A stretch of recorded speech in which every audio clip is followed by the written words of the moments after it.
Hey guys, what's up? Coach Kelly here.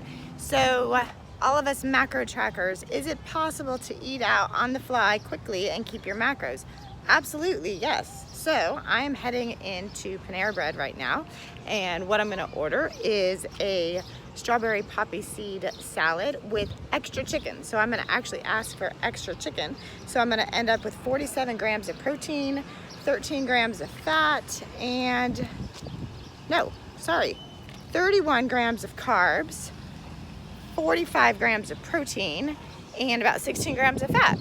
So pretty good, very balanced for my lunch. Most importantly, it's giving me a ton of protein, and it's on the fly. And yes, it's right in there in my Fitness Pal with the extra chicken already added. So it's easy and simple. So no excuses. You can still track macros on the fly.